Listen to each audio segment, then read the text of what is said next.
Hello, everyone. If you like what I'm doing here, please consider subscribing, liking, and commenting. It would really help the channel out quite a bit. Thank you very much. How you doing there, folks? This is Ken Maynard with another tale from the Diamond Cave. You know, it's mighty nice to make new friends and kind of visit with the old ones, too. Tarzan would like to say hello, too, wouldn't you, boy?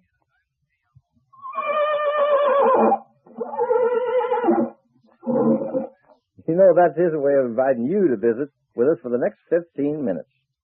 I've got a little yarn to tell you about a friend of mine, old Rusty Bill, who used to hunt and scout along the river Colorado, way out there in the Indian country.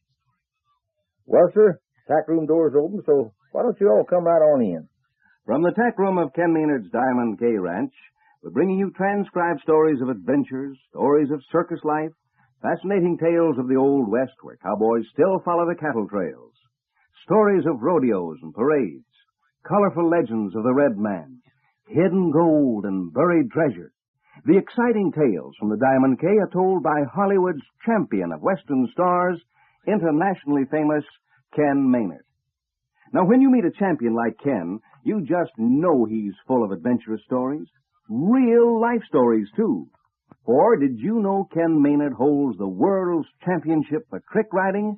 And Ken's hunted for gold himself, stunt-ridden in the circus, made scores of movies in Hollywood, and so on. So naturally, his stories are just loaded with thrills. And kids, you can have some of those stories for your very own to hear any time you want. I'm talking about Ken's exciting Diamond K album of phonograph records. And listen, these stories were made especially for you. Ken opens the stories with a personal message for you, and he'll call you by name, like, "Hello, George," or Don, or Sally. Ken will speak right to you alone on your set of Ken Maynard records. Now, can you tie that, partner? No, sirree. And you can't beat the value either. Here's what you get. A beautiful, full-color record album with a thrilling picture of Ken and Tarzan on the front, and inside are 4 sides. That's 2 complete Wild West stories that start out by Ken talking personally to you.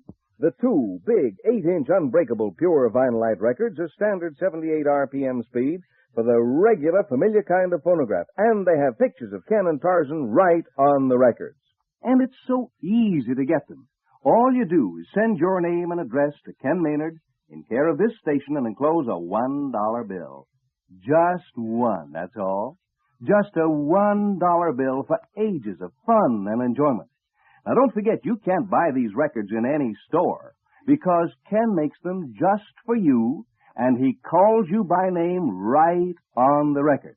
Now, don't you wait to get your Diamond K record album. The sooner you write Ken, the sooner you get your personalized album. So write now to Ken Maynard, enclose a $1 bill and your name and address, and send it to this station. Now, let's hear the exciting story Ken has for us today. Ken? Well, folks, we're going to get on with our story now. You know, when I was a youngster just starting to ride the cattle trails, I met an old trapper and Indian scout. His name was Rusty Bill. We were sitting around the chuck wagon just before chow time, my first trip on a cattle roundup. Old Rusty said to me, "I'm going to give you a piece of advice, young feller. Maybe it won't mean much now, but in years to come, while you're riding through life, it might keep the trails open for you." Well, I never forgot what he said. And so I kind of like to pass it on to you youngsters because it kind of pertains to everything we do. Rusty Bill said, "Keep your eyes on the trail. Sometimes it twists and turns. Remember the water holes, because there's always someone passing by.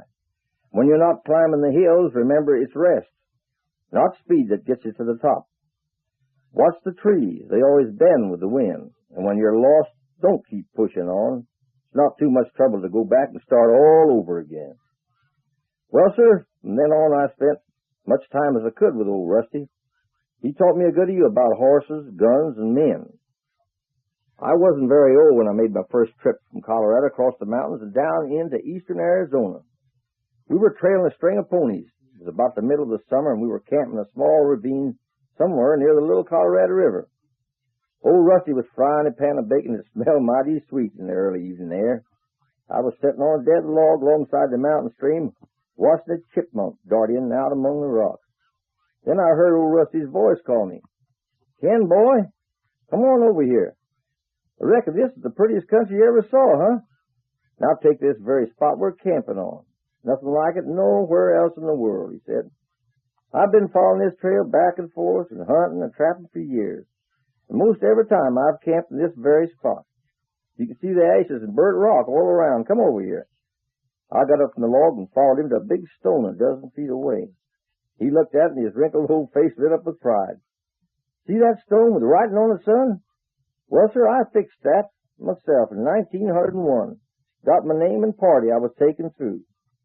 Then he looked around the hills and said, I know every rock and tree and stream along this here old trail, clean into southern Arizona.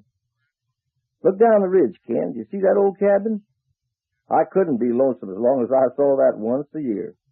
You see, I helped build it, Rusty said. Mighty funny how it all come about. It's a strange story. Mighty strange. But don't get me talking now. There's work to be done. Better check up on the horses, son. It was hard for me to leave then. Old Rusty was a great storyteller, but he was the boss. As I checked the hobbles on the last horse to see that they'd be all right for the night, I happened to look down the ridge, and what I thought I saw almost made my heart stop beating. I started toward camp calling for Rusty. Rusty! Rusty! Hey, Bill! Well, he dropped the frying pan and came running to meet me. I said, Rusty, use your glasses quick. Look down on that ridge. You see that big rock in front of the cabin? Old Rusty looked at me in a kind of a disgusted way. Then he grunted. Of course I see it. I've been seeing it for a good many years. What is it about that rock that got you so all fired excited? I pointed again at the rock, and my voice must have quivered as I said, well, there's a girl, an Indian girl, dressed in white buckskin standing on that rock. Is she real, or am I seeing things? Say, kids, you enjoy my story? Hope so, 'cause it's always been a favorite of mine. Let me just whoa here for a minute and catch my thoughts while I tell you about another favorite of mine. It's this little old K-shirt of mine that I wear every day. Have you heard about my K-shirt? Well, in case you haven't, it's kind of like a T-shirt, but made especially for me in soft cotton, about the color of the desert sand. And right smack in front is a big Diamond K brand from my ranch in flaming red. And Tarzan and me are on the K-shirt too, saying howdy. Well, I kind of like the colors and the way it fits and everything. And I thought you might like one too. Some of the kids around the neighborhood where I live asked me to get them some, and I did. Now, they're made buckaroo size, of course, in 2, 4, 6, 8, 10, and 12. And if you figure you'd like a K-shirt for yourself like I wear when I'm practicing stunt riding and tricks around my ranch, well, you can have one.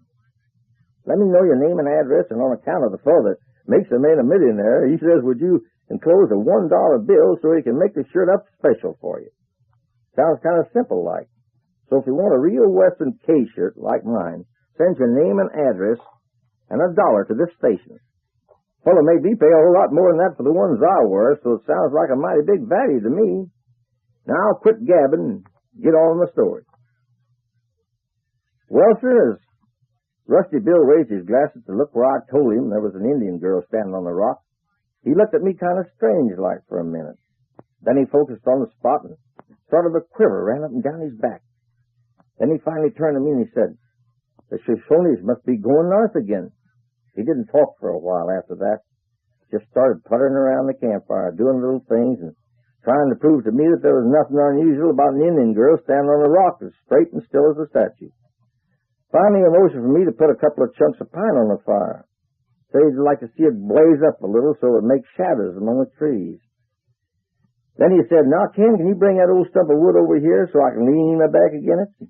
I knew what was coming. Old Rusty Bill decided it was time to do a little talking. About the Indian girl, he said. Her name was Painted Flower, and she was the daughter of Chief Whitehorse, leader of the Shoshone band. Rusty Bill went on to tell me that Painted Flower fell in love with Jim Rankin, gentleman soldier and scout who rode the hills when the first white man moved in. This fellow Jim had been all over and was a great one to fall in love with any woman as long as she was beautiful, and Painted Flower was sure beautiful. The big chief liked Jim so much that he allowed them to marry, and they had an Indian wedding on the banks of the River Colorado. Rusty pointed towards the trail and said he'd come through there in the summer with a band of ponies when Jim and his squaw Painted Flower were building the cabin, and I'd just seen him down the ridge. Well, Rusty stayed with them and helped Jim build the cabin. One day Jim said to Rusty, "Why don't you marry one of these Indian gals and settle down? There's room for another cabin." Old Rusty Bill snorted. "No, sirree." He was hitting the trail pronto. Then Rusty Bill told me he looked at Jim and his voice was dead serious. "Two bloods like this will never mix." Well, Jim laughed at that and said Rusty was crazy, and when he came this way again next year, he would find a hearty welcome in the cabin in the hills. Rusty pushed on and spent the winter out in the desert. He didn't do so well, and as soon as the trails broke, he started back across the mountain. It was about 2 months before he made it back to where we were now camping. When he rode in, he said the sun had just gone down. He looked across the ridge, and there stood Painted Flower on that rock. Rusty said he sure was mighty glad to get back and waved to Painted Flower, but he guessed she didn't see him. So he took the rope of the lead mule and started down the trail. He called her as he went, but still she didn't answer and looked kind of funny standing there so still.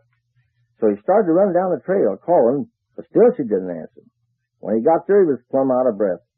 "Where's Jim?" he said. She didn't move, and a puzzled look came over her face. "Where's Jim?" he repeated. Her body stiffened and her black eyes were expressionless. He go. That's all she said. Rusty Bill stopped telling his story. I looked over at him as he poked at the bright red coals in the campfire. Then he straightened up and walked a few steps from camp and called to me. "Come here, Ken, old boy. What do you see down there?" Well, sir, there were hundreds of small fires that lit up the whole valley, kind of spotted like stars on a bright night. When Rusty Bill spoke, he kept his eyes on the valley below. "That's the Shoshone camp," he said. "Once every year at about this same time of evening, you could see Painted Flower standing on that rock looking for Jim. But he never came back. You see, son, like I always said, two bloods like that will never mix." There's the story, folks. The day Jim Rankin disappeared, no white man was ever allowed in the valley, and believe me, they didn't dare go. And long after the Shoshones was driven from their land, this Indian legend was remembered, and many who disbelieved lost their lives mysteriously in the Valley of Painted Flower. Gosh, Ken, that was some story. I could listen to that one again and again. And speaking of stories, kids, wouldn't you like to be able to hear some of Ken's famous stories whenever you wanted? Well, you can, with Ken Maynard's exciting Diamond K album of Wild West records. You can play them again and again for yourself and for your friends. They're terrific stories. Tales of cowboys and Indians, lost gold and desperados. Stories just packed full of excitement, and best of all, these Ken Maynard records are personalized, made just for you and you alone with a message from Ken. When you put the needle down on the record, the first thing you'll hear is, "Hello, Teddy." Say it, Ken. "Hello, Teddy. Hello, Barbara." Or whatever your name is. Ken will say hello to you personally and tell you some of his favorite stories. Remember, you get an album with 4 sides, 2 records of standard 78 RPM speed. And all you do is send your name and address and enclose a $1 bill and send it to this station. Do it now, buckaroos, because the faster you write, the faster you'll get your album. Now, here's Ken to tell you about his next story.